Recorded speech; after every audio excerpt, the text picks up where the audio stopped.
Welcome back to Pod Save America. I'm Tommy Vitor. I'm John Favreau. Is this weird for you? Me with the sticks? Honestly, love it. John and I are in the studio today. Lovett is on his way to Wisconsin, where he's doing some campaigning for a very important judicial race. Yeah. So that's cool. You and I are going to be out with Ro Khanna on Sunday. When you're hearing this, probably. Yeah, doing a town hall. He's, to his great credit, Ro Khanna is going to Republican districts where the elected officials refuse to talk to their constituents. But all of this is a topper for our Sunday episode this week, which I did. Who'd you talk to? Congressman Adam Smith. He represents Washington's 9th Congressional District. He's been there for about 30 years. He and I connected last year after, remember when Joe Biden did that debate? Oh, the one, he didn't do so well. No, it was bad. It was real bad. Yeah. We held our tongue. Yeah, I think we did. Congressman Smith, he was not a big fan of that performance either. And then we've stayed in touch since. And in December, I started talking to him, and he wanted to come on the show to talk about what happened in 2024, his vision going forward, and so on and so forth. And so he was in LA. When was that? Wednesday? Yeah. And honestly, we had planned to talk for 15 or 20 minutes, but it was just such... Hitler viewed even non-German speaking countries as part of the Germanic people, e.g. Scandinavian countries. I think that came later. I don't know if that was initially right after World War I that he thought that. But okay, thank you for spamming that 12 times in chat. Thank you. We all know that now. Such an interesting conversation that we went, and all of a sudden it had been 45 minutes. And that's great. It's rare for a politician. I know. I was like, this is fascinating. This guy has a lot of big ideas. He's a national security expert. He's been in politics for a long time. He has thoughts about how to build the biggest coalition possible for the party. So we thought, all right, Sunday episode. Cool. Let's do it. And so we're going to listen to Congressman Adam Smith. And then afterwards, John and I are going to do some Q&A from our Discord subscribers. So stick around for that. So without further ado, here is Congressman Adam Smith. Congressman Adam Smith, great to see you. Thanks for coming into the LA studio here. Yeah, it's great to be here. Thanks for having me on. So we're talking Wednesday morning. Over the last week, a lot of progressives, including many of your colleagues at the House, have voiced displeasure with Chuck Schumer and Senate Democrats about their handling of the Republican continuing resolution that kept the government open. So wondering what you made of Schumer's vote, rationale, leadership, and if you disagreed with it, what you think Democrats should be doing differently in this moment. Well, the biggest thing, Adam Smith is a member of the House of Representatives, representing Washington's 9th Congressional District from 97 to now. Okay. I don't think we should be sucked into an extended play conversation about a CR. Yeah. That's just a starting point. So that's my way of saying I'm not going to directly answer all different aspects of that question. The going forward part is what should we do differently is more interesting to me. The really frustrating part for me, because I think, and gross generalizations are always problematic, but the left side of our coalition is fundamentally right about two big things, maybe well, three actually, but the two that are relevant here. We need to directly confront Donald Trump in a consistent, aggressive way. I think that needs to happen. I totally disagree with James Carville's take. I understand what he's saying. He's saying let the Republicans fail. Mm-hmm. Let it be clear to everyone that they're the ones who failed. That's not the world we're living in today. Today is a 24/7 messaging battle for attention. True. And I've been doing it in a way I've never done it before, do a lot of my own videos, go on media. I think we have to point out that Donald Trump is attempting an authoritarian takeover of our government. To the extent that people don't agree with us on that, we have to convince them. True. Right? Now, we also have to work on other issues. So I think the notion that we need to be more aggressive is correct. I think the idea that Democrats haven't always picked the best leaders is correct. I mean, you and I started talking when I was trying to get Joe Biden out of the race. Right. It still is flabbergasting to me that anybody, much less a significant group of people, thought that an 82-year-old Joe Biden was an effective messenger for us. And I have respect for the man's career. I have respect for a lot of things he did as president. But you could see him from 4 years ago. And even if he was doing a good job as president, you could know that he wasn't going to be the effective candidate we need. So I think we do have a hard time making those judgments. Also, I have clashed with Chuck Schumer before. Details of that story aren't worth getting into. So I kind of see that. Mm-hmm. But what really worries me is the same people who are pushing this narrative the hardest are the same people who spent a lot of the time, sorry, not the exact same people, same group, the last year protesting Democrats. True. When Donald Trump was an existential threat, they were protesting Kamala Harris. They were protesting Colin Allred. They weren't protesting Ted Cruz and Donald Trump. So I think we need to look at the broader coalition message and see what some of the flaws are in that left-leaning approach on policy, on immigration, on economics, on identity politics, on, to Ezra Klein's point in his new book, getting things done where we govern. So yeah, I don't agree with the way Chuck Schumer handled that. I don't think the messaging was strong. I don't think it's been well organized. I do think Hakeem Jeffries did a great job in the House. I think we ought to give him credit for that. But what I'm worried about is if we buy into that, then do we buy into all this other stuff that has really created problems for the Democratic coalition? Yeah, I mean, I think you're getting at something important, which is I think the Times had an analysis week where they said actually the real split in the Democratic Party right now isn't really even on policy. It's about how hard should we fight or not fight. And they juxtaposed Gavin Newsom talking to conservatives on his podcast with like J.B. Pritzker using harsh words, which I don't really think there's that much of a tension there. But I think what you're getting at, let's just name a specific, Gaza. There were a lot of protests of Joe Biden and Kamala Harris on Gaza. I understand why those protesters were there. I thought the Biden policy on Gaza was awful and immoral and indefensible. I said as much publicly at the time. But I've been thinking a lot about how we should reconstitute a pro-Palestinian rights, anti-war coalition in the Trump era. And it has to be like Red Rose socialists to Rand Paul conservatives. Everyone is welcome under that coalition or effort to stop the war. And it's important to identify to enough voters to win, but it's also important to realize that you can only identify to so many different people before you start losing other people. The problem with the socialist group of people, I think like progressives, I think are probably winnable, but socialists are fundamentally illiberal and anti-capitalist. They're not winnable. The types of concessions that they want you to make to them are going to be so great, you're going to lose so many other people. We already lost a lot of people because of progressives, and we haven't even tried to appeal to socialists yet. Like it's not, there's just not enough of these people in the country to win elections. And I think the only way you can keep it together is if we do not tell people how to oppose the war. You don't have to use the word genocide to oppose this war. You don't have to be anti-Zionist to oppose this war. You can just think, I support the state of Israel, but I think this is a horrific humanitarian disaster that's not making any of us safer. That's going to redound against the U.S., right? Like a broad tent. Right. The other part of it, yes, we have to have a broad tent. The other part is that broad tent has to be really focused on defeating Donald Trump and the MAGA movement. Yes. And within Thank you. Either they have recognized it on their own, in which case, good job, or they've passed along the Julumni message. Yes. Focus on the candidates, focus on political power, on actually securing political power, and not just crying on social media. Yes. Our coalition, there's a lot of differences of opinion. We have to figure out how to bring enough of them together so that we can defeat Trump. Yes. Because whether you're on Gaza, and there's a lot of differences of opinion on that. Donald Trump's not better. No, on that issue. The MAGA people aren't better on that issue. And then there's a whole host of other things. So the challenge that I'm trying to take on, politics is about building coalitions. My fundamental theory is that our coalition is broken and the Democratic Party brand is broken. And I don't presume to have all the answers, but we have to start the conversation and we have to force it forward and we have to have disagreements about it and not try to say there's only one way to do it and we're going to force everybody into that. And I'm hoping to have that broader open conversation about how to rebuild the coalition and rebuild the brand and address the policy issues we need to address. Got to challenge Trump for being an authoritarian. Got to challenge him on economic issues, on the way that it's impacting people's lives beyond the democracy thing. But then we have to have a reasonable alternative for the American people. And I think the biggest reason Donald Trump won was because too many people didn't think we did. Right. I agree with that. And so, I mean, since the election, there has been this kind of messy debate about why we lost in 2024, but also what to do going forward. This week, this Democratic data firm called Blue Rose Research released their analysis of why Democrats lost in 2024. It was based on both, I think, like 24 million pieces of survey data and precinct level voter data. So, like, a lot of inputs here. Some of the core findings are Hispanic, Asian, and young voters and politically disengaged voters all swung towards Trump. Democrats are losing very badly with young men, especially young white men. The gender gap is massive among young men.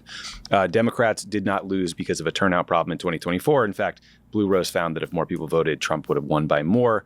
And they found that Democrats took a huge hit when it came to voter confidence and our ability to fix the economy and deal with cost of living issues. I'm wondering, does that sound right to you? And then, 100%. far more difficult question, I guess, is what course corrections do we make to fix those impressions, or losing young men, for example? Yeah, well, I think. Wait, quick meme.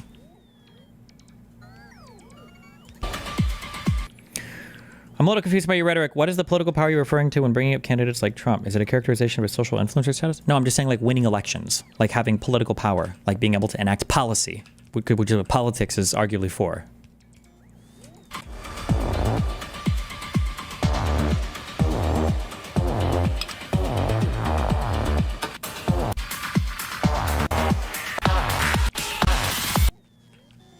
Okay. We have to do multiple things at the same time in terms of messaging. I think, like I said, we do need to make the case against Donald Trump. Now, the one thing I think we need to stop this debate about what the right way to do that is. I put out a statement about the whole Al Green, Alyssa Slotkin thing. We had this huge debate within the coalition. Oh, the Democrats, they're not on the same page. You got Al Green out there screaming. You got Alyssa Slotkin giving, which approach is right? Both approaches are right. Okay. Good for Al Green for standing up to Donald Trump and saying, you're a liar. And on January 6th, you besmirched the very institutions that you're asking me to come here and respect. Good for him making that point forcefully. And good for Alyssa Slotkin for clearly, articulately, in a measured way, laying out an agenda that a broader group of, it's got to be everybody. We've got this fight. No, you got to scream louder. No, you guess depends on the circumstances. So you got to pull all of that together. But I also come back, and this is where, and I've spoken with Ezra Klein a couple of times, we got to govern better. We just have to. It's the governing shit doesn't fucking matter. It sounded like he was on it earlier. The governing shit is irrelevant. You have to message better. You have to message on your governance. That's what you got to do.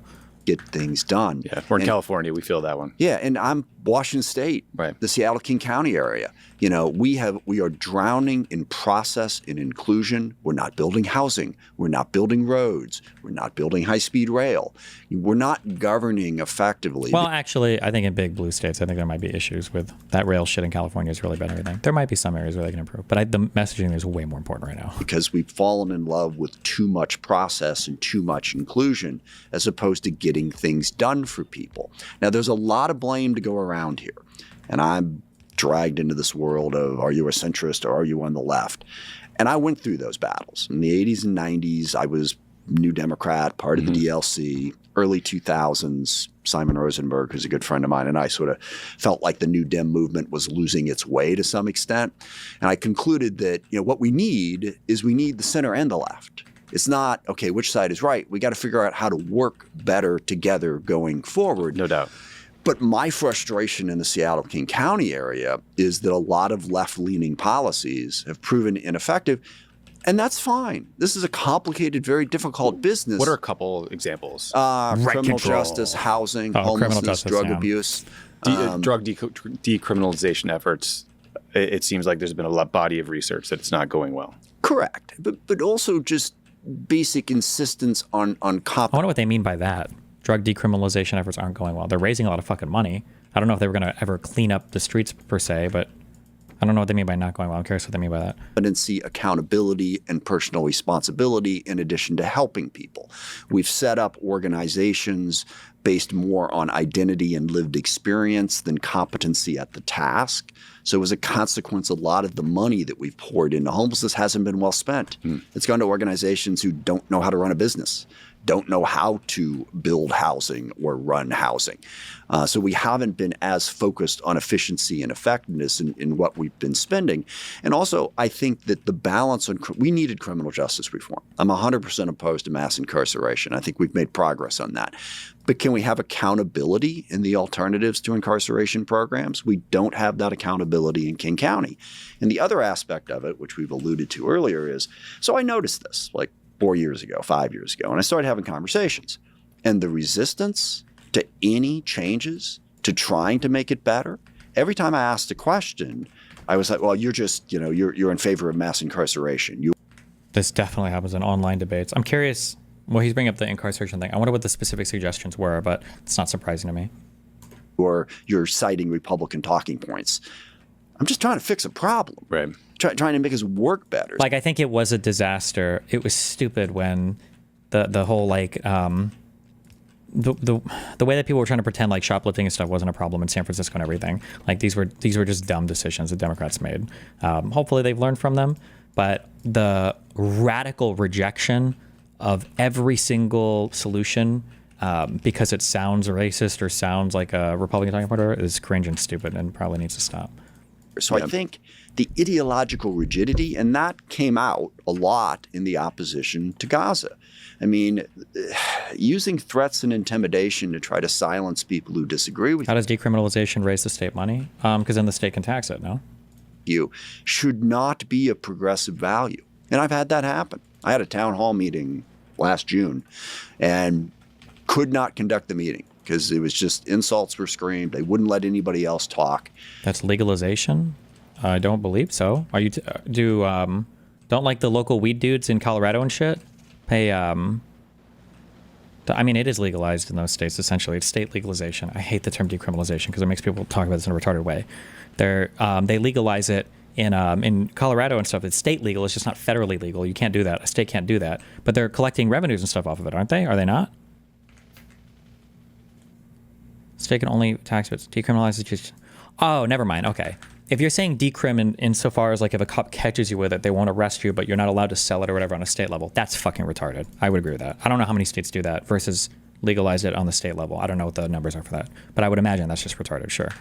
And the entire civic discourse broke down because of that approach. So I think we need to be more inclusive and more results oriented. Yeah. I mean, I respect and support everyone's right to protest however they want. I also respect and support my right to tell you when you're being an idiot and making things worse. And I think if you look at efforts to defeat authoritarian movements around the world, it only works when there is the broadest possible coalition. Most recently, there's a damn near neo-Nazi who almost became the Chancellor of Austria. And only because 3 different parties came together to finally form a government did he get blocked from taking power. So, and part of that has to be just open and honest conversations. Yeah. And that's what I've really struggled with in areas where the Democratic Party is essentially a one-party system, which is California, Washington State, Seattle, King County. They tend to grab onto that power and then say, don't you question me. Don't you challenge. And this is where, Gavin Newsom's taking some shit right now. And I think that the idea in principle is a good one. Maybe the execution hasn't been perfect or great so far. But I support that. I mean, I had Glenn Greenwald on Pod Save the World, my foreign policy show the other day. I got a lot of shit from people that just didn't want to hear from him, but actually thought it was interesing to talk to him about the First Amendment. Can I critique that? Because the important part is, one of the things I've always said, and I go on Fox News. I think I told you, I actually was on Matt Gaetz's podcast a couple years ago. I wrote a book. It was about that. It wasn't about policy. I think we as progressives, as Democrats, we can't cede the ground. I agree. But the thing that kills me about what Gavin is doing, you got to challenge the person. Correct. Yeah. I mean, be there. In the trans thing, I think you need to understand that it is not primarily about whether or not trans women should play in sports. It's about the fact that there is a movement in this country that is trying to dehumanize, target, and act like trans people don't exist. Mm-hmm. Well, yeah, that's true, but there's elements of this he's right on, there's elements of this that he's missing the point on, I think. Like, the trans stuff, what he's saying is true, and the trans sports thing is a small thing, but every person on the left defends it. So it seems like everybody wants it, so then it makes it out to be it's easier for the Republicans to signal on that point, basically, if you retreat from it so much, right? And the rhetoric around that. So, you want to have a conversation about who should play in what leagues, I'm open to it. But when you're out there saying there's only 2 genders, when you're banning transgender people. Also, can we please get rid of this? There's only 2 genders. There are only 2 genders, okay? We don't need to do the non-binary thing. That we can save that for 2050, all right? And you don't need to do any other weird 3rd or 4th or whatever. Just 2 genders is fine. Just don't ever fight on that point. Please, God, just don't ever fight on that point. There's no reason for it. Don't ever fight on that point. Jesus. From serving in the military. When you're denigrating them and insulting them, and I'm going to forget the exact quote, but there was a quote that Charlie Kirk used against that basically they're freaks and weirdos. I mean, he is dehumanizing and challenging the very existence of a group of people. And if you can't stand up and fight back against that, if you get dragged into a conversation about a little league baseball team, Yep, completely agree. There is a fundamental threshold issue about human rights and humanity, and we need to give no quarter on those issues ever. If you want to have a separate issue about sports fairness at the high school level, fine. But I think that should be handled by local leaders. Amen. And we don't need to demagogue people, and that's clearly what's happening. Okay, we're going to take a quick break. When we come back, more with my conversation with Adam Smith. Pod Save America is brought to you by Fatty 15. Have you heard about C15? It's an essential fatty acid that's naturally found in whole fat dairy products, but over time, our intake of these foods has decreased. Combined with the natural decline of C15 as we age, many of us aren't getting enough of this important nutrient. I don't think I get nutrient. any C15. Introducing Fatty 15 C15 supplement, a simple way to replenish your body with this essential fatty acid. Backed by science and supported by studies, C15 helps support cell function and resiliency and can be a valuable part of your long-term health strategy. Fatty 15 is vegan, 100% pure, and free from flavors, fillers, allergens, and/or preservatives. Best of all, Fatty 15 comes in a gorgeous reusable glass bamboo jar, and refills are shipped right to your door. So do yourself a favor, replenish your C15, restore your health, and let your cells do the heavy lifting with Fatty 15. Fatty 15 is on a mission to optimize your C15 levels to help you live healthier, longer. You can get an additional 15% off their 90-day subscription starter kit 15 off Fatty by going 15. to Oh my God. fatty15.com/crooked and using crooked at checkout. Pod Save America is brought to you by Fast Growing Trees. Did you know Fast Growing Trees is the biggest online nursery in the U.S. with thousands of different plants and over 2 million happy customers? I did know that. There's a bunch of those customers here in this very office. Wow. Fuck me. Are there fast growing trees all around us? A lot of green thumbs. They have all the plants your yard needs, like fruit trees, privacy trees, flowering trees, shrubs, and so much more.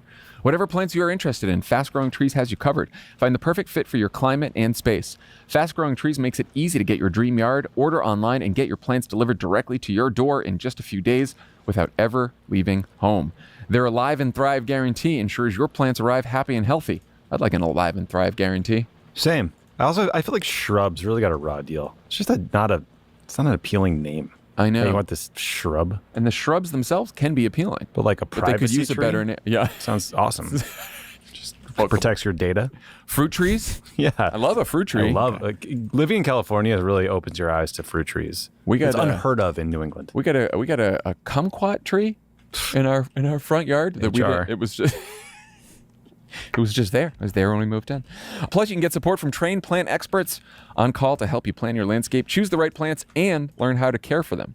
This is great, fast growing trees. Mm-hmm. Like, it's hard to figure out like plants for your house.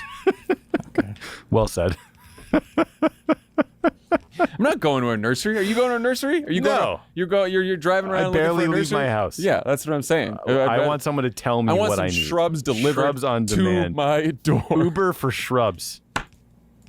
That's what this is. It's hard to figure out plants. That's why they pay me the big bucks. The Fast Growing Trees Resource Center is full of tips and advice from our plant experts to help you learn more about your yard's needs. So you know it will thrive in your area and with your yard conditions, check out their Zone Finder to see what growing zone you are in. This spring, they have the best deals for your yard, up to half off on select plants and other deals. And listeners to our show get 15% off their Holy first purchase Christ, when using the code how long Cricket does at this ad checkout. read? That's an additional 15% off at fastgrowingtrees.com using the code Cricket at checkout. 3-minute ad read. Fastgrowingtrees.com. Jesus. Crooked. Now's the perfect time to plant. Use Cricket to save today. Offer is valid for a limited time. Terms and conditions may apply. Thank you. You're a foreign policy expert. Can I ask you some international stuff? Absolutely. So on Tuesday, President Trump spoke to Vladimir Putin for an hour and a half or so. Putin says he will agree to a 30-day pause on bombing Ukrainian energy infrastructure. I have no confidence that he will follow through Well, on he's that. already broken it. Yeah, it sounds like there's already been some ceasefire violations. But basically, Putin held his maximalist positions on basically every other part of the negotiation, at least if you read the Russian language readout of his side of the call. What's your level of confidence that Trump can broker some sort of peace agreement? And I would imagine you talk with people at the White House and the State Department, Republicans in Congress. Like, what do they say when you ask them, why is Donald Trump giving every concession to Putin preemptively while hammering Zelensky? Well, there's two ways of looking at it. Thank you, My True. confidence Thank you, level True. is very Thank you, low, True. by the Thank way. you, True. One of them is worrisome. The other one is catastrophic. One is that One is that they're stupid, and the other is that they're controlled by Russia.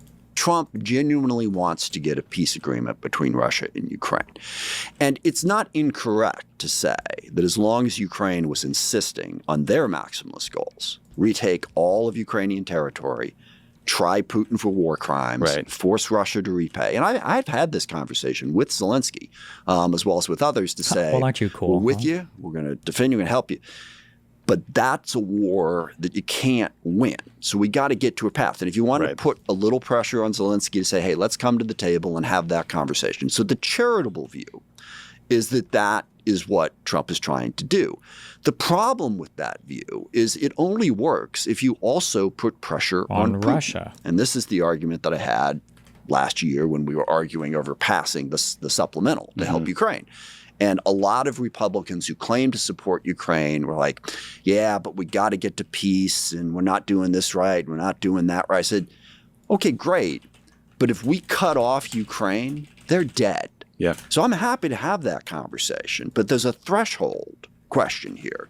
Are we going to support Ukraine and put them in a position to defend themselves? So when Trump comes in and cuts off intel sharing and cuts off aid and cuts off the military assistance, he's just throwing the door wide open for Putin. You got to put pressure on Putin to force him to the table. He's the one who started the war. And the only pressure is you have to give security guarantees to Ukraine. And cutting off their assistance is the exact opposite of giving security guarantees to Ukraine. True. So the charitable way of looking at this is that Trump's a little incompetent in terms of how he negotiates. There is a darker vision. And that is personified by Marjorie Taylor Greene and a variety of other white Christian nationalists who populate the Republican Party, what Liz Cheney lovingly referred to as the Putin wing of the Republican Party, that views Vladimir Putin in Russia as an ally. Yeah. Because he is anti-woke. Yeah. He is a white Christian nationalist. Yeah.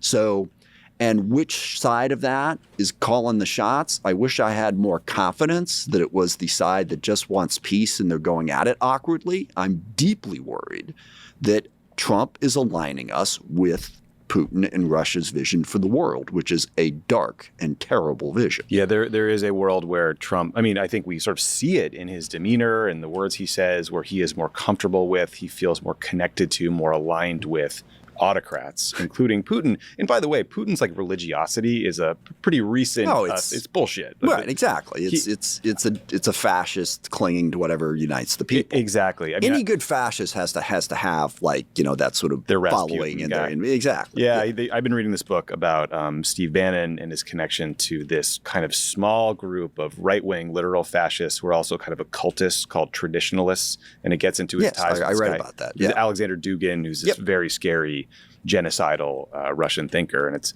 very weird that Steve Bannon met with Dugin and he's kind of Putin's guy. All of which is why it is so important that the Democratic coalition gets its shit together And fights that. And again, the whole center left thing, I get dragged into that world a lot. But I am frustrated with the left's unwillingness to make changes in policy so that we can build more housing, so that our streets can be safer, so that we can have more competent policy. And I understand where a lot of this comes from. You know, power has been abused. And in our country, power has primarily been held by straight white men, historically.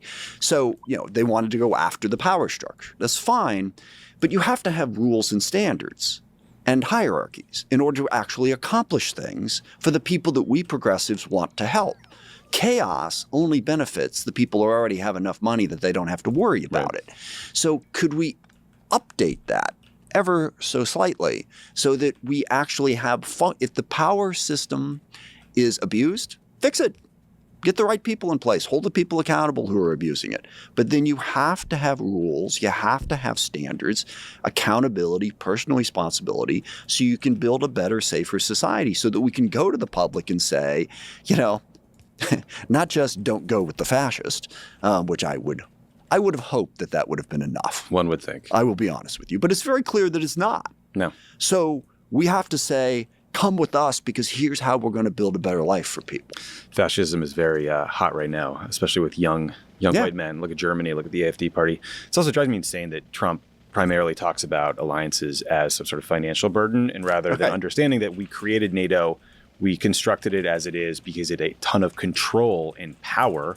We didn't want the French and everybody, we don't want massive amounts of nuclear nonproliferation. Some of it happened, but we wanted to fold them into our system, and he just doesn't seem to get that. I work a lot. I think I mentioned Simon Rosenberg. I've worked with him a lot, a bunch of different issues, and he's in favor of opening a second front. Front number one is Trump's destroying our economy and threatening a whole bunch of different things. Threat number two is he's making us weaker.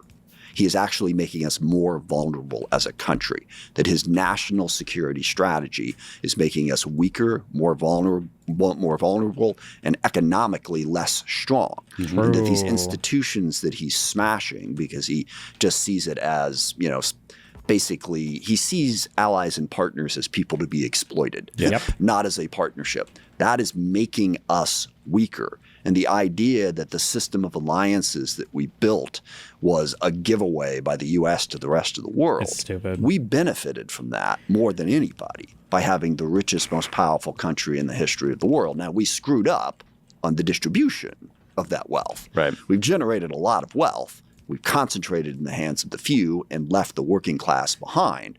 But the notion that we have become weaker because of that, we need to go after Trump for weakening us by picking fights with everybody in the world, isolating us. Yeah. It makes us less safe. Yeah, and economic inequality is a completely fixable problem by government through Absolutely. Taxation, through redistribution. We could do this. Wow. Trump and Pete Completely Hegseth, fixable, who so. somehow became Secretary of Defense, Ambitious. They're conducting this purge of senior military leaders along strictly racist and sexist lines. I mean, I'm not being hyperbolic here. They call it DEI, but C.Q. Brown, the former chairman of the Joint Chiefs, he was fired for talking about being a black man in America in one 5-minute video after George Floyd was murdered. Similarly, senior leaders at the Navy and at the Coast Guard have been fired because they are women.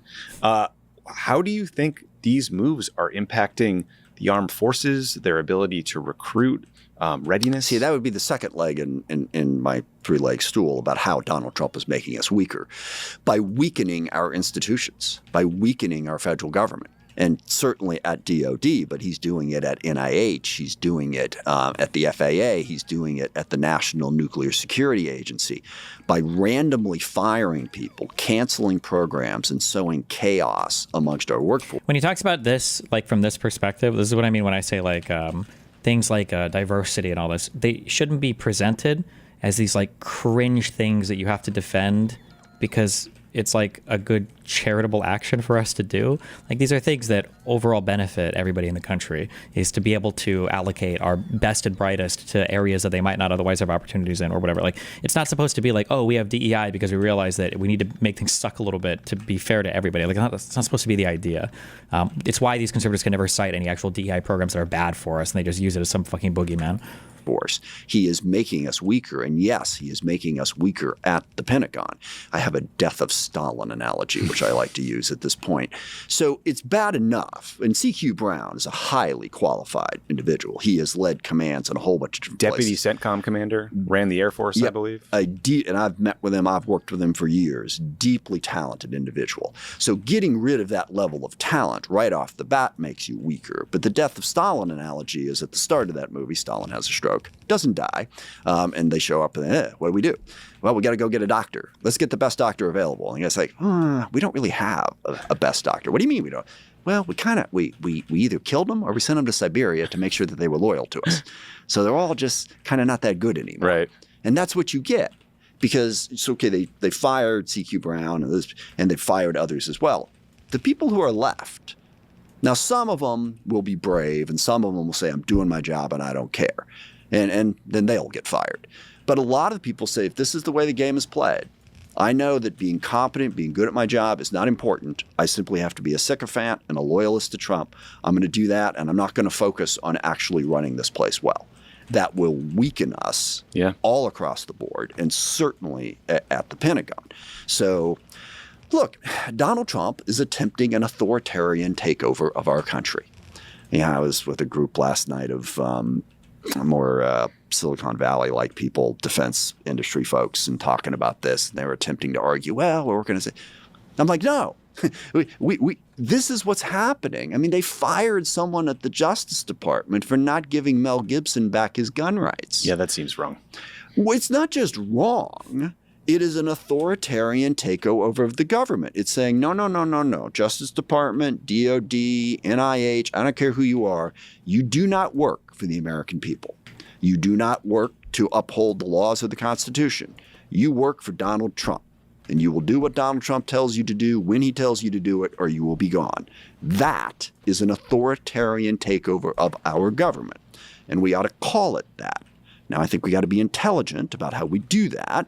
And simply, running around with our hair on fire and screaming about it and yelling at people isn't necessarily the most effective way to do that. Yeah. But we should be 100% clear-eyed about what we're dealing with. Yeah, I mean, the only good, I have a sliver of good news and then some more bad news. A judge indefinitely blocked Trump's ban on transgender service members.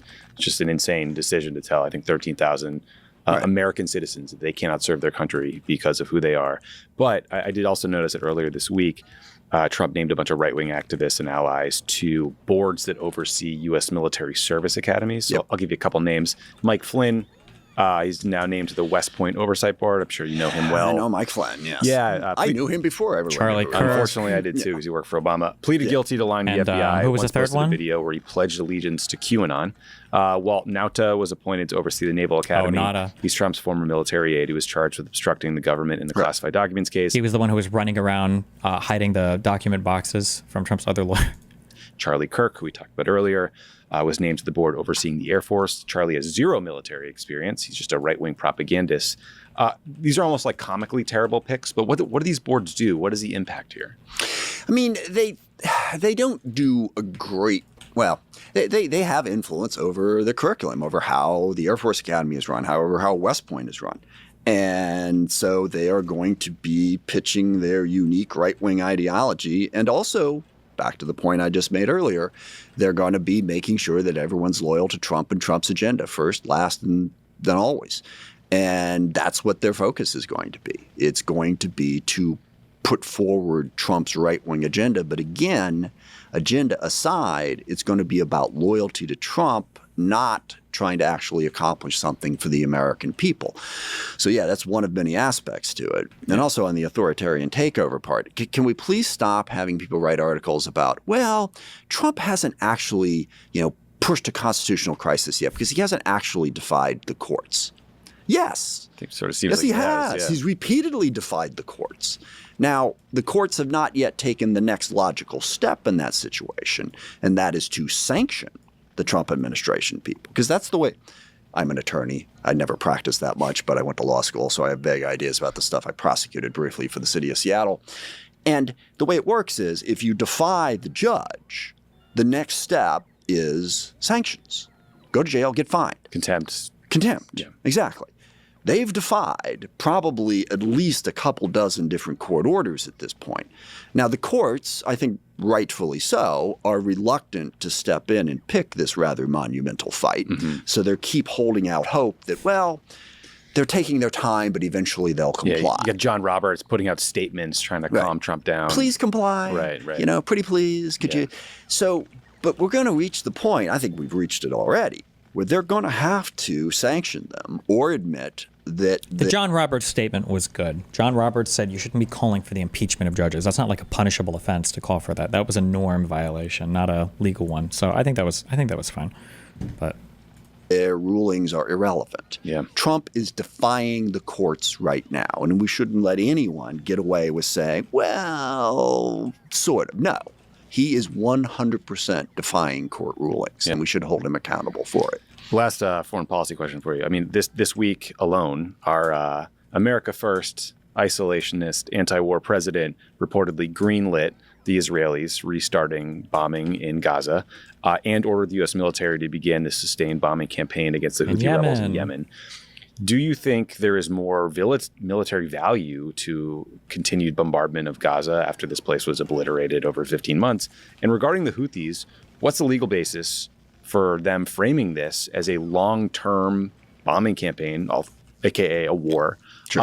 And do you see any evidence that their team has new intelligence or a new strategy that the Biden administration didn't have? Because Joe Biden bombed the shit out of the Houthis for, a year? And they came to the conclusion that they have failed to deter them. Yeah, there's an important overarching frame here on what we as Democrats should do about national security policy, which I want to get into and ask you a question. No, there is no value in going back to bombing Gaza. We should not support that. That is wrong. The president green-lighting that is completely wrong. On the Houthis, I got a call from Deputy Chief of Staff telling me that they were going to start this campaign up against the Houthis. And it was really funny because the guy, and I'm forgetting his name now, was, he was reading to me like, President Trump has determined that we will not stand for that. He got like a sentence into it. And I said, who do you think you're talking to? And I said, okay. I said, look, we've done this before and I've seen the plans and I've met with General Kurilla and CENTCOM commander and all that. So operationally, what are you guys doing? What targets are you hitting? How do you think this is going to be successful? Do we have partners on this? And he kept repeating, I have no operational details for you. I have no operational details for you.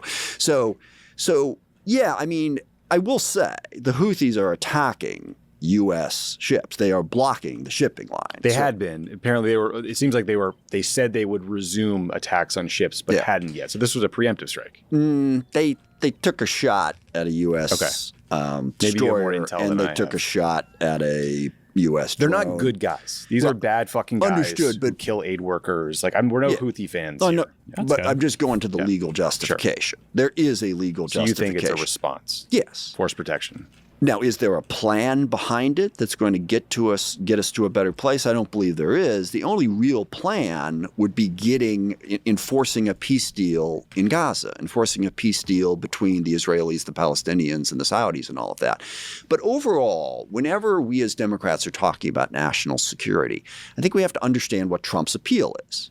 His appeal is, number one, he said, I'm going to get us out of foreign wars. Yep. We're being dragged into too many things, and I have sympathy for that. Me too. Number two, he said, the U.S. is getting screwed in every deal we've ever made. Right. I'm going to start screwing the other guy for you, the American people. Like the USMCA. Right. Whoever negotiated that.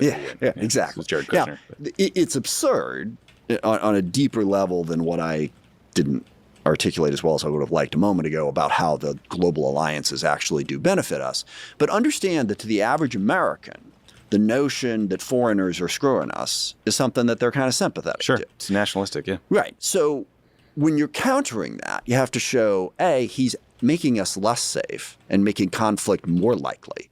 And the Houthi thing, and also, by the way, threatening to invade Greenland, Panama, and Canada also makes us less safe because it says to the world that sort of attack is perfectly okay and we don't have any problem with it, that you can do a might makes right approach to the world. It makes us less safe. So when we're attacking him, attack him for making us weaker and for making us more vulnerable and for undermining our own prosperity by cutting bad deals. You can't come out and just say, I'm trying to figure out how to say this because I don't feel this, but you can't come out even say you cut off a food program in Sudan, you're starving people, that's awful. You should be able to say that, and I do say that, but you got to go a step further and show how what he's doing is harming us, harming the American people. Self-interested argument. I fervently believe it is. Now, I also fervently believe that part of being the United States of America is supposed to mean that you care about other people. And I will explain, the basic human relationships. We're all kind of selfish to some extent, and there's nothing wrong with that. But we also have to interact with the other humans. Oh my God, he's giving the enlightened self-interest in everything. This is boring. This guy's just a DGGer. I think Disraeli referred to this as enlightened self-interest. Oh my God, what the fuck? Okay. You realize that getting along with the other people is kind of selfish because it's to your benefit. Right. You can't. You've been talking to my wife, yes. You can't go through life irritating everybody. Right. You have to find some way to get along. Now, I also happen to be enough of an idealist to think that we as the U.S. should go beyond that we're trying to build a more peaceful, prosperous world. One of Joe Biden's best lines, and I've been a critic on a deep level, and I wish to God he had never for 1 second thought about running for a second term. I hate you. But when he trots out the line about how America is the only country that's ever been formed on an idea. He's so right about that. Well, and that's such an important part of who we are. We didn't just gather around one religion or one nationality or one ethnic group. We gathered around the idea that that everyone should have a say in how they are governed, that the purpose of government is to always be working towards greater equality and opportunity for all, and that to get there, we shouldn't rely just on kings and popes. We should use practical, common sense logic to solve the problems that are in front of us, benefiting from the wisdom of all. And that idea is so important. So I don't think we should just walk away from that idea. But you also have to argue that what Trump is doing, even if you're selfish, it's contrary. Stupid. Yeah, that's true. I agree This with is that. I very mean, true. I do think Nick Kristof had a piece in the New York Times this week where he went to South Sudan and met with people who had died or had family who died or were about to die because of USAID cuts. And I do think bringing home and making Republicans own those specific stories to see those images, children who are going to die because they're no longer 100%. getting HIV medication, that is valuable.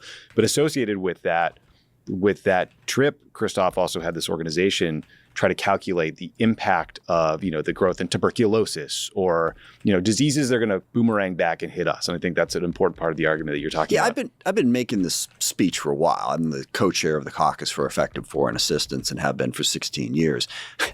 I thought about disbanding it the other day because I've got Republicans who have worked with me before. But if they're not willing to stand up when we literally shut down all foreign assistance, how can you continue to be part of the Caucus for Look at Effective Marco Foreign Rubio, Assistance? right? Just Yeah, flipping it's the just switch, turning ridiculous. it off. But I came up as a 4-part argument.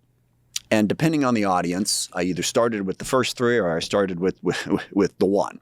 The 3 are, it is in our national security interests because an unstable world can come home. And if people don't have enough to eat, if they're facing disease, they are much more likely to be radicalized, much more likely to rise up. Yes, I know that the leaders of these radical movements tend to be educated. Fine. But the followers are the ones who are desperate. And that desperation leads to instability. Number 2, disease. And I trust I don't have to make this point. It spreads. Yeah. If AIDS starts spreading across Africa, it's going to start spreading across the world. If smallpox and measles and these things, they're going to start spreading across the world. So we should care about that. And number 3, economics. And this is Bill Clinton's old point. We're 5% of the population and 20% of the consumption. We need access to markets. And you need robust middle-class societies to have a market. But then the other argument that I would make is the one that I already made. If we're going to be a Christian nation, can we at least get the good part of the Christian thing? Yeah, that'd be nice. Which is, help your neighbor. Yeah. Who's your neighbor? Your neighbor is anyone you can help. That's supposed to be who we are. And I forget who said it, but it's the old cliche, America will no longer be great if it ceases to be good. That we ought to care. Yeah, a part of human existence ought to be, if you can help somebody, you want to try and do it. Now, we can't always do it. We got our own shit to worry about. We got other things going on. Yeah, I could cross the street to help that person, but I got my own kids. I get that. But as a general rule, if you can help somebody, and if you are the world's largest economy ever, you certainly can, then you ought to at least try to help some people. Not everybody. I know we go overboard sometimes.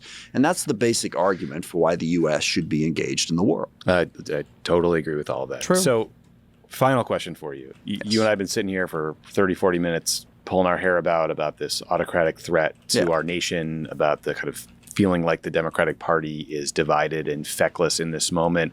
I think all of us are waiting for someone to say to the country, it's time to take to the streets. We need mass mobilization. We need protests. We need a movement. We need a show of force in a entirely peaceful way.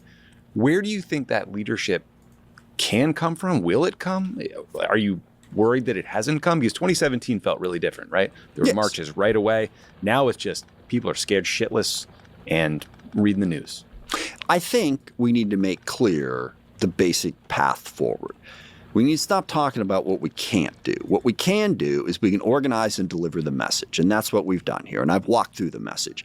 Call out the autocratic takeover. Don't be shy about it. Number 2, talk about how it's negatively impacting your life. And number 3, make sure the Democratic Party starts working on how to present a more reasonable alternative, actually addresses how to deliver for people. Now, and yes, mobilize in 1,000 different ways on platforms and elsewhere. But I do think we also have to be smart about it. I don't agree, and this happened with a lot of the Gaza stuff. You know, if you're showing up screaming at people because they disagree with you. Oh yeah, look, I'm not talking about going to Tony Blinken's house and throwing blood on his car. I'm talking about like a couple million person protest, like a women's march. I think that would be great. But I want to work with, the indivisibles and the move-ons. I think we have to be careful, though, about what we consider.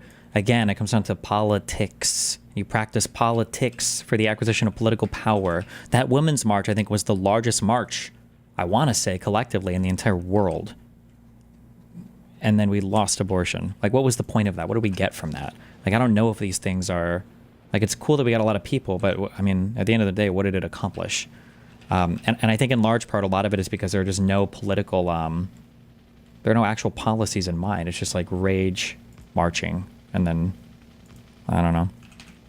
Make sure we do that. And I know that you draw this line. It's like, well, you know, it wasn't the left that was throwing blood on Tony Blinken. It wasn't the left that vandalized my house or a whole bunch of other places. But can we talk to those people maybe? Can we? And I had this conversation about 10 years ago around when abolish ICE became a thing. I was like, that's just not a good slogan. True. I mean, we have to have border enforcement. True. We have to have more legal immigration. We have to have a pathway to citizenship for the undocumented. But abolish ICE. And, or defund the police. Yeah, but all that, it's the slogan. It's out there. It's everywhere. Yeah, that's fine. Well, have you talked to people about, well... And the quote I got was, you can't tell activists how to be activists. Well, and that's not helpful. Well, we shouldn't resign ourselves to being silent when people do unproductive things, but we can never control the furthest fringe. Right? There's dumb people in the world. No, but you got to be careful. This is the streamer argument now. Like, my audience can't be controlled. I can't do anything about them. Again, the issue isn't always like who's doing it. It's who's talking about it and who's not talking about it. And people do notice that, I think. You're right. You're right. It's a balance. But I don't think... I think we've been too quick to just dismiss that as something that we should even worry about. So I want us to do it effectively. I want us to do it intelligently and loudly. And look, let me just say, just so people don't get the wrong idea, as I said earlier, good on Al Green for what he did. Right. Now, the paddles were ineffective. Oh, true. Just because they were when I say dumb people, I mean like violent people breaking laws, right? Like, I think protests have to be peaceful, in part because, hey, guess what, guys? The fascists on the other side, they're always going to out-violence us. Yeah. Be loud. 100% for that. Wait, that's not the hold on. That's not the reason why protests should be peaceful. The reason why they should be peaceful is because peaceful protests are more effective. Violent protests are just not very effective. It generally just makes everybody hate you. Like, historically, that's been true. Contemporarily, that's true. That's the reason why you don't do them. Be loud, but also take a little time to listen, because we got to persuade more people. You know, we got 48.5%. Not terrible, but we got to get a little more. So to do that, you can't just shout at the people who voted the other way. You have to make your points, I think, loudly, forcefully, intelligently, and respectfully and constantly, but then also take a little time to listen and say, this is how I feel.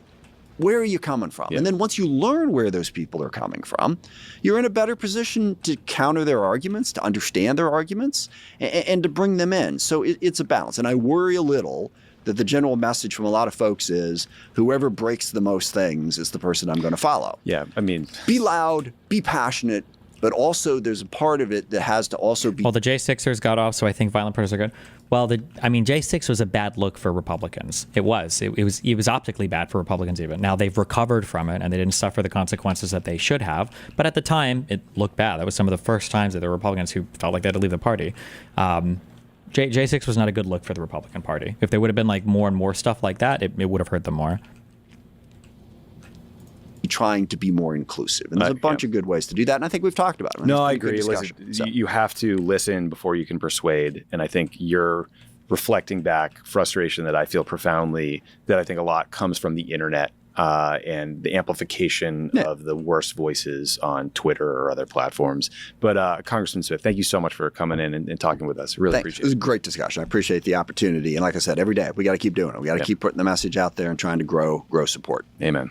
Pod Save America is brought to you by Stamps.com. we've used Stamps.com for a long time here. Love Stamps.com. Love it. Especially when we were small and didn't have a lot of people. Like, we couldn't be spending time going to the post office. That's just We didn't even know where the post office was. I couldn't tell you to this day. Also, that's like an hour.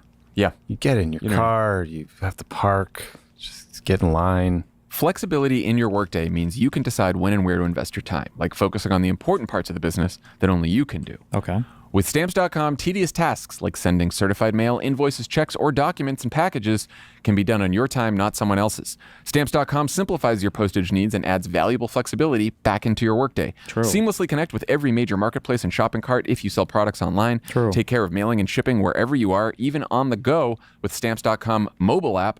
All you need is a computer and printer. They even send you a free scale.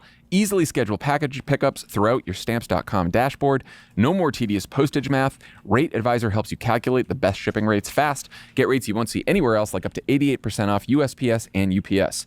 Have more flexibility in your life with Stamps.com. Thank you. Sign up at Stamps.com and use code CROOKED for a special offer that includes a 4-week trial plus free postage and a free digital scale. No long-term commitments or contracts. Just Thank go to God. Stamps.com. Code Crooked. Today's episode is sponsored by Acorns. They say money can't buy you happiness. That might be true, but money sure can make you feel a lot of other things, like stressed, guilty, overwhelmed. That's because when you're not in control of your money. Okay, I'm All sorry. right, John, so we got some great questions from the Discord. I'm going to ask you a few of them. We can talk them through. Andrew wants to know, assuming we make it through the next 4 years and we're still holding elections at that time, are you afraid that the next Democrat to get elected president will be hamstrung into keeping a lot of the government dismantling happening right now? Because trying to rebuild basic functionality will be viewed as too expensive or intrusive outreach. I love that question because It assumes. what a high-class problem. I know. But you know what? I like the optimism. It's good. It's fun to think that. I think they could be hamstrung. Dan and I talked about this a little on Friday's pod.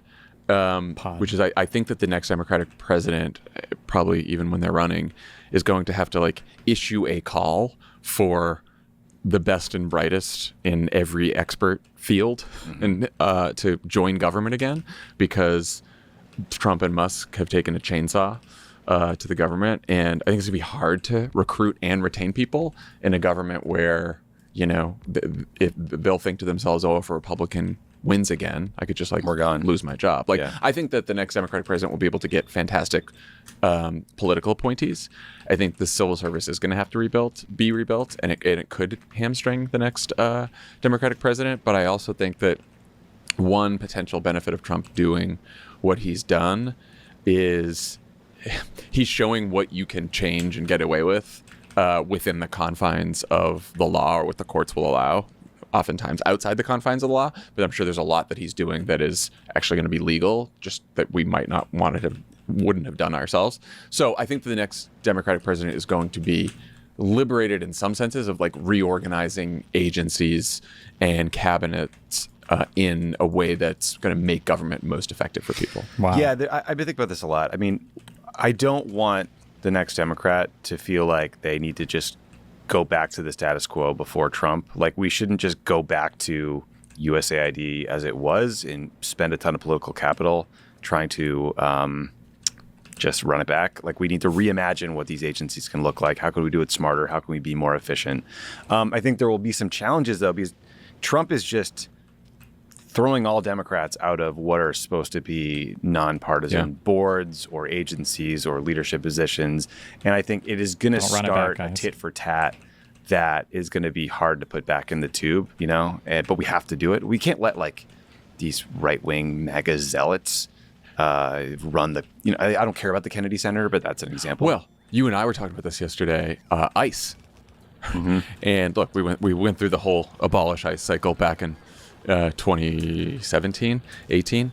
But I do think that there are like a lot of these ICE agents, and we're hearing about this in these stories where people are getting detained and deported based on like, misidentifying tattoos and bullshit like that. It's like these are probably some pretty partisan, pretty MAGA people that like a Democratic president is going to have to like clean out that agency and rebuild it from scratch. You're going to have to clean house, and it's going to be hard. Have they rehired like new people working in ICE? I don't know if that's true. I don't know if any of our intelligence or federal officers are like explicitly super politically partisan. I've just always heard the opposite. Maybe the people that email me are different, but I just haven't heard that there's like this ultra political partisan bend that people imagine exists in a lot of these federal agencies. But I don't know, maybe they have different people that talk to them than that talk to me. Hard because you're going to have to give up some power because there are independent agencies that Trump has now Hi, taken baby, over. honey. Hello. And I think we should restore their independence Yes. to a lot of these places. We're gonna have better governance, right? And our responsibility gene is going to bite us Unless in the ass Doge once has again, but it's actually- the right thing to do. But fucked it all up. We might have said this, but every year around the State of the Union, there in the Obama administration, there was a proposal to like reorganize government somehow, right? And there was one to merge commerce and small business administration. There was one to merge education and labor. Right. And so it's not like Democrats are just against reorganizing and making government more efficient, because like we tried to do it, and the problem was like we had two cabinet secretaries. We want to get rid of one, and Congress would have not gone along with it because everyone has their fiefdom, and so there are obstacles to like making government more efficient that he might be clearing out of the way for us. So I'm not saying that like all government efficiency is bad. So that might help us, but I do think just getting the people in is going to be really tough. Yeah. True. Janice C37 asks, how concerned should we be about the conservative lean of Gen Z voters? I'll be honest, I'm quite concerned. Me too. Because I think Me too. your brain can get hardwired for your political views for the rest of your life when you're younger. It's not really, the issue isn't really Gen Z voters, it's Gen Z men. We're seeing that Men are always in the data issue. here in the United True. States. The gender divide is massive among people under 30. The German elections that just happened, there was a huge split among young people where you had younger men going to the AfD, which is the crazy far-right party, and young women going to these leftist parties, whether it was the BSW or sort of like traditional communist adjacent parties. None of them wanted the traditional social democrats or the traditional conservatives. They all kind of hated the establishment and the status quo. So it's worrisome insofar as we are Democrats and we want the Democratic Party to get support from young people, but also this young men problem is a real thing that needs to be addressed. It's a real thing. I think part of the problem is algorithmic. This is where young people are spending more time on their phones and on their screens than any other generation, though we all are. And the algorithm is sending young men one place and young women another place. And so that's going to make a bigger gender gap than older generations who are still getting more of their news from the same place, which is to say not on social It's media. not bad on Pod Save So I America? think that's a Yeah, but challenge. it was I also super think mask for a on. lot of these, I saw somewhere there was a chart where Gen Z kids who did not spend their formative years in high school and college in the pandemic are still voting pretty Democratic. And it was the younger Gen Zs who had been stuck home during key years in high school and college that are the ones who are swinging the furthest to the right. So I think the pandemic fucked a lot of people up, and we're still dealing with that. I'd be real pissed too if I missed my senior year of high school or college or anything like that. And I think it fucks you up in a specific way politically, which is not, I'm going to be more conservative in the traditional sense, but the more MAGA style of politics, which is the system sucks, burn it all Yeah, these down. I experts are can't. stupid. Everyone has let me down, And I think rebuilding that trust with that generation is going to be it's going to be hard. But I think that's sort of the task for Democrats. We gotta deliver for them. Super Skink asks, are we pro-Dem Tea Party or against it? Right now, with all the shit we are seeing, I am super pro. I feel like Dem Tea Party has become a shorthand for just upending the status quo within the party, new leaders, not voicing the kind of traditional Democratic shibboleths, not necessarily. Gerontocracy is a big piece of this. I mean, just know that like the Republican Tea Party movement, there was grassroots energy and enthusiasm behind it that helped the Republicans in the near term in the 2010 midterms, but was ultimately very destructive for the party and the country. People look back at the Tea Party and the Tea Party successes and say, oh, well, it's a model, but it was helpful for them in 2010 in a midterm electorate. It wasn't helpful for them in 2012. No. In fact, like Mitt Romney, I think was TYT tried to be a network of content creators back in the day with Sam Cedar, David Pacman. I think we need a coalition of these creators actually work together, have a cohesive, positive message. Yeah, but I feel like all these like things fall apart now, like catastrophically. probably hobbled by the fact that he had to take positions in that primary that pulled him to the right towards the Tea Party, sure. that he could then not get out of when he was in the general election against Obama, and was portrayed by us as more conservative than he was when he was governor of Massachusetts. And I think that's thanks to the Tea Party. Absolutely. Like, I also think it's a case-by-case thing. Like, if you're going to run against a Democrat in a primary, go for it. But, like, have a theory of the case of why you want to beat them. Like, if it's someone who voted, if you're going to make your whole race about they didn't vote to shut the government down and they wanted to vote for the CR, like, you can, but I think in 26, that's not going to be a great basis for a Everyone's campaign. saying, what are you talking about? Right, so you sort of have to find other issues. I think if you're a younger person running against an older person, that's generational change, so you can do that. So I do think it's case by case. Yeah. Morgan L0975 asks, Morgan, what do you got Are you finding for us? yourself censoring some of the stuff you want to say or how far you want to go, given the wider crackdown on media and honestly, even for your own safety and that of your families? Interesting question. I will say one of the Fuck great 'em. things about doing a podcast is you have to opt into it. So we don't have a lot of like as many rage listeners. Yeah. It's when you go on Fox News or something goes viral thanks to some right-wing person on social media clip or whatever. That's when you get attacked, threatened, cursed at, etc. So I think all people in media need to be aware that this is a very scary time in terms of defamation lawsuits. Trump has said he wants to open up libel law, make it easier to sue people. We're seeing major corporations caving to Trump. I thought they were Facebook all about freedom of cut speech, him a though. big What check. happened? There's a report today about a major law firm that went into the Oval Office and groveled and offered, $40 million in And pro bono work. services. Insane. Pretty crazy. Was it Paul Weiss? Paul Weiss, the firm. Yep. Don't know that guy. Think he's kind of a loser. Do you know that it's actually two last names? Are they like friends with him? Oh, it's Paul, Weiss. I swear that's two different people. I think. Paul and Weiss. Oh, Yeah, I only got that when I was finally reading it this no morning. idea. No clue at all. But I don't know that I don't. You haven't censored anything? I don't self-censor, but some of this stuff's in the back of my mind. Yeah. It's there. It's in the back of my mind. It's weird. I worry about it all the time, but it has not changed my behavior. I feel like Much like knowing your email could be hacked at any time, I'm still a moron. Yeah. So Emily doesn't love it when I get in fights with Elon Musk. She makes her a little nervous. But I don't know. I think on the defamation thing, I actually think that there's another silver lining in this and how it shapes your criticism, which is like defamation is accusing someone of being something or doing something that they can argue that they didn't do, right? And like, do we really need to label people or raise rumors about Elon Musk doing this or Donald Trump doing this? Like, you don't need to do that to level a really persuasive critique about the person. All you have to do is talk about what they're doing. Play footage of them talking. Right, that's exactly. And you can call them assholes if you want, right? Like, you don't have to call them something that's debatable whether it's true or not. Like, that's just not necessary. It's not politically necessary. It's less politically effective, I think, than actually just making a case against their policies and their behavior. So, it's almost a good reminder that, like, we don't really need to call people all kinds of names just to make a devastating case against But we them. will. And it's also a good reminder that, for public figures or elected officials, the standard is far higher than commentary about individual citizens. And I think we focus on elected officials anyway. John, As Trump is suing a pollster right now, I'd be careful with that, but- what are your favorite podcasts, let's say non-crooked media, and newsletters that you look forward to consuming each week? I read JVL's Triad and The Bulwark. Great one. Unlike Sarah. Yeah, Sarah's not ever read that.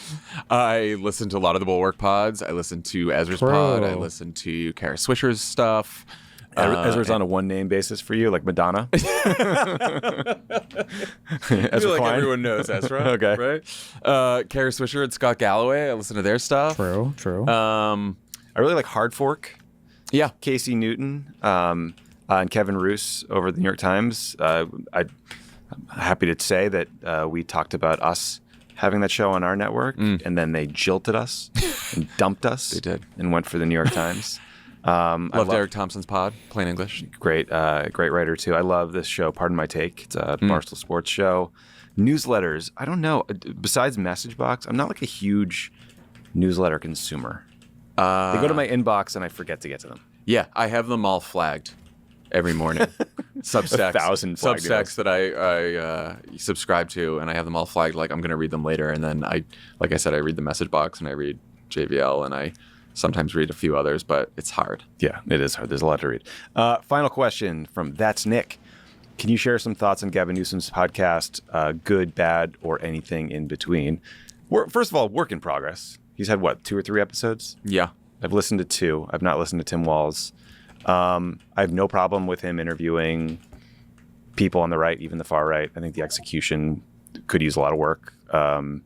We don't need a kind of wonky conversation with Steve Bannon about tariffs. We need to mix it up a little more, push back, call him out on Probably true, yeah. some of his shit. And again, I'm not saying this because like our liberal ears are offended by Steve talking. It's, well, I think what Gavin was really good at in the last couple of years is going on Fox and mixing it up and punching and counterpunching. And the same as his debate with DeSantis. And I just want to see a little more of that energy and less kind of interview podcast energy. Well, and some of what makes like fights on cable so awful is the format of television, where it's like you get 2 get a seconds. soundbite, you get a soundbite, you're going to yell at each other, and then you're going to go to commercial. And I don't find that all that valuable. I don't either. But the whole beauty of a podcast is it's way more long time. enough that you can have like debates and then you tough have to actually have the conversations, debates, but you can do it with like nuance and not like I'm not looking for headlines out of Gavin's podcast that are like Newsom slams, Charlie destroys Kirk. Yeah. Bannon. Like that's not what I'm looking for. But I'm looking for like a real debate about their differences. And I think so far he has not really done that. He's kind of just playing host and just listening to what the hosts, what his guest says. He's being polite. Yeah, he's being polite, which I think you can be. I think you can disagree and still be polite. You know, like Yes. there's just not a lot of disagreeing, and I kind of want a little more debate because I think that's more interesting. Yeah, Debate, and both of us pedophilia, have hell spent yeah. a bunch of time with Gavin Newsom off the record, and he's like a super engaging, funny, competitive, Very smart. smart guy. Like Yeah. facts and figures just fly out of his mouth all the time, and so he's someone who actually I think could be really good at this format and probably will be. We sucked at this job when we started.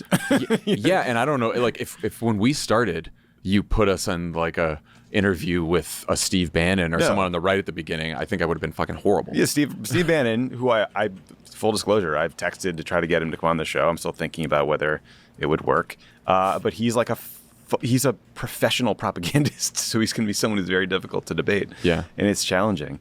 But I think it's a good skill to learn. It is a good skill to learn, and it's good to mix it up. I will say, I'm looking for a venue for what you were just describing, which is Debate. conversations with people you Oh, disagree. I that hate too. debates. Yeah. I don't Oh my like the God. debate format, like the Jubilee The stuff. Hassan take. It's interesting. Like Sam Cedar did a great job. did a great job. He was compelling. He's super smart. He's got all these facts like at the ready. But I don't like. I feel no desire to own someone, let alone 30 people.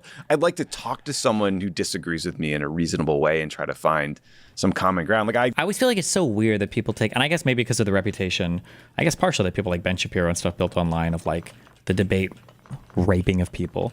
But it's like saying like, I don't like YouTube or podcasts because of Joe Rogan. It's like, well, there's a lot of different types of podcasts out there. It's kind of weird to write them all off. Like you can have fruitful debates or good conversations that are challenging. They don't have to all be like, fuck you in the face, massive, crazy arguments. But people seem to act like it sometimes. So it's like, yeah, you know, but okay. Glenn Greenwald on Pod Save the World the other day, and I felt like the reaction from the audience was like, you guys agreed too much. I was like, well, I don't know. Glenn's smart on the First Amendment. Yeah. Ooh, that's like a super red flag. I can understand them not catching Hassan being masked up, but bringing on Glenn Greenwald and just like being super chilly. I haven't watched that conversation though. That would be a second really big red flag. Glenn Greenwald's behavior is egregious enough, and he's enough of a piece of shit that I feel like you should just know. But that's kind of weird. Whatever. That when you're going into that, because I've done this too, it's like either people are going to think that you agree too much, or they're going to think like you didn't challenge the guest on a specific point that was important to them.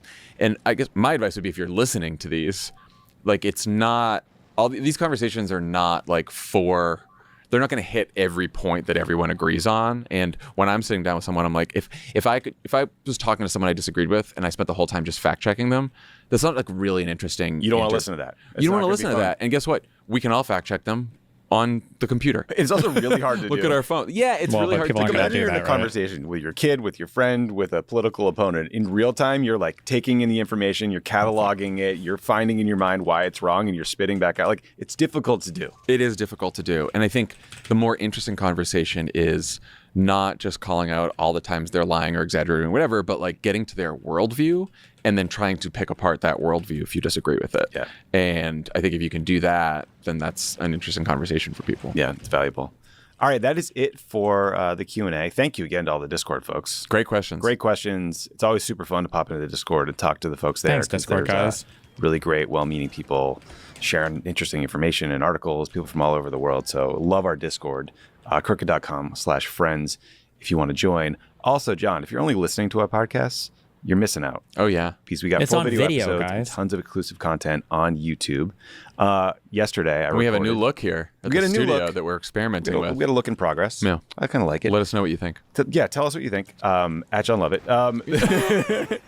But yesterday, me and Ben recorded a bonus Pod Save the World exclusively for YouTube with Nish Kumar from Pod Save the UK. It's great to see Nish here. He's so funny. He said some things about Nigel Farage that I'm not going to repeat because they're Ooh. his jokes, but it's worth listening to. We talked about Elon Musk like banging around and screwing with British politics. It's not just Keir Starmer. He's now messing with the Reform UK party, which has 4 MPs in their parliament out of 650 seats. And this is what he's focused on? Dude, we're getting real niche here. Wow. Real niche. So check that out. Subscribe to the Pod Save the World YouTube. Subscribe to the Pod Save America YouTube. We got good stuff there. Talk to you guys on Tuesday. Yeah. See you Tuesday. Thank you so much, guys. Wow.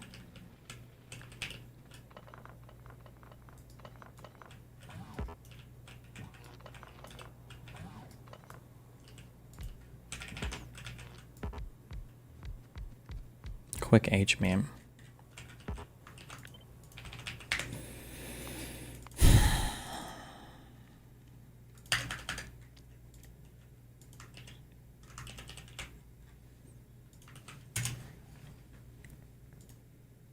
Show. No way. They won't go on black people's shows like Nick Cruz, the Revolutionary Blackout Network. They won't go on their show, but they'll go on this piece of shit show. This guy. Hasanabi? Yeah. The guy who used Why to is he talking? the guy who used to teach you how to rape women. Jesus Christ. Hassan's about to accuse Jimmy Dore of being a DGGer. Fuck. Okay. Well, I started early today because I have to leave early today. So I love you guys. Stay safe. Be careful. Don't die. I'll be back tomorrow. I think at normal-ish time.